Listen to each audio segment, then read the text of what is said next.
Assalamualaikum warahmatullahi wabarakatuh. Alhamdulillah nahmaduhu wa nasta'inuhu wa nastaghfiruh wa na'udzu bihi min shururi anfusina wa min sayyiati a'malina may yahdihillahu fala mudhillalah wa may yudlil fala hadiyalah. Asyhadu an la ilaha illallah wa asyhadu anna Muhammadan abduhu wa rasuluh. Allahumma shalli ala Muhammad wa ali Muhammad, amma ba'du. Ibu-ibu kajian Aisyah online Kulma yang saya hormati, pertama-tama marilah kita panjatkan puji syukur kehadirat Allah Subhanahu wa taala, yang mana atas limpahan rahmat, taufik, hidayah serta inayahnya kita bisa berada di kajian online tanpa ada halangan suatu apapun. Salawat serta salam semoga selalu tercurahkan pada junjungan kita Nabi Muhammad SAW yang telah membawa umatnya dari zaman jahiliyah menuju zaman Islamiyah, membersamai ibu-ibu dalam menyiapkan hidangan berbuka sore ini. Perkenalkan, nama saya Nuryani, ingin membawakan kajian online dengan tema menghargai waktu luang. Bismillahirrahmanirrahim. Wal 'asr innal insana lafi husrin illa alladhina amanu wa 'amilus solihati wa tawasaw bil haqqi wa tawasaw bis sabr.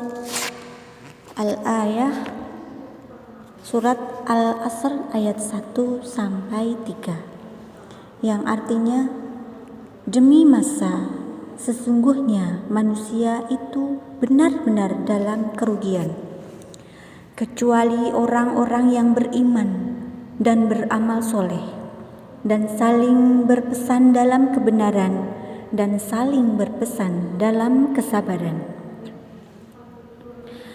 Waktu bagikan air yang mengalir. Kita tidak bisa menyentuh air yang sama dalam satu titik.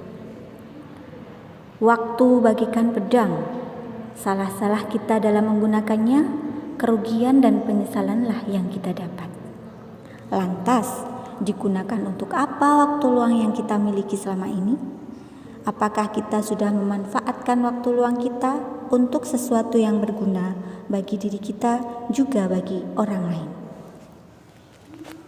Kita bisa memanfaatkan waktu luang kita dengan membaca buku, misalnya dengan menulis, berkebun, mencoba menu-menu masakan baru, atau juga bisa dengan mengikuti kajian-kajian agama.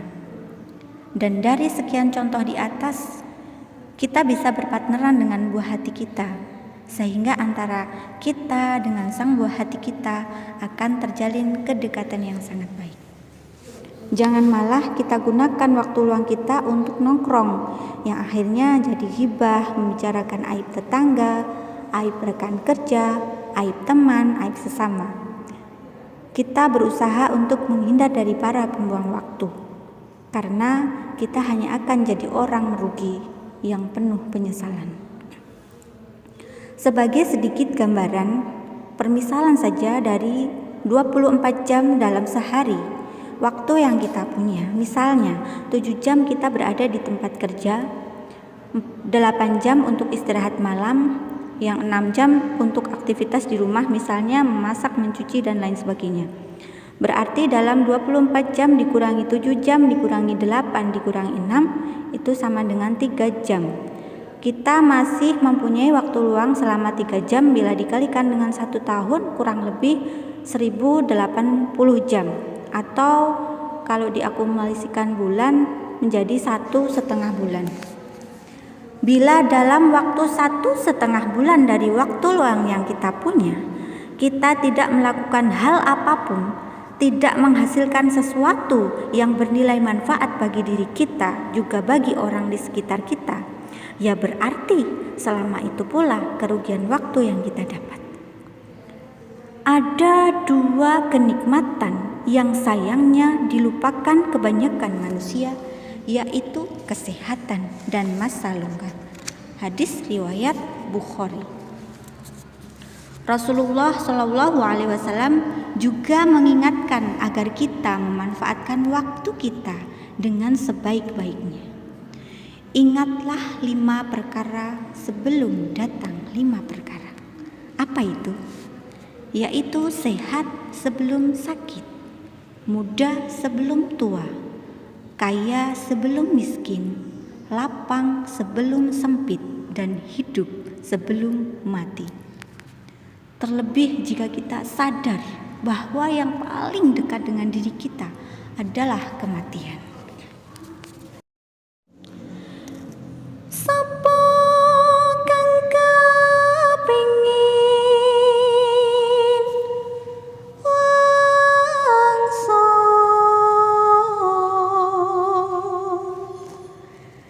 ngadepi ngarsane Gusti, milih dalan agama, dalan kang bener sayekti, yo iku iman lan takwa, ngestokake mring agami.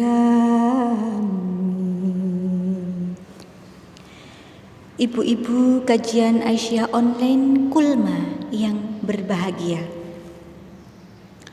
buat kesibukan yang bermanfaat di waktu-waktu luang yang kita punya.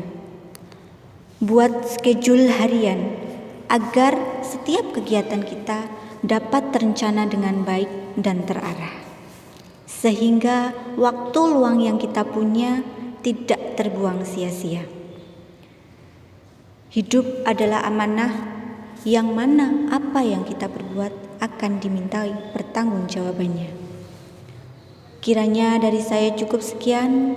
Kesempurnaan hanya milik Allah. Kekurangan itu ada pada diri saya. Kurang lebihnya saya mohon maaf. Harapan saya semoga apa yang saya sampaikan dapat bermanfaat untuk kita semua. Nasrul minallah wa fathul qarib. Wassalamualaikum warahmatullahi wabarakatuh.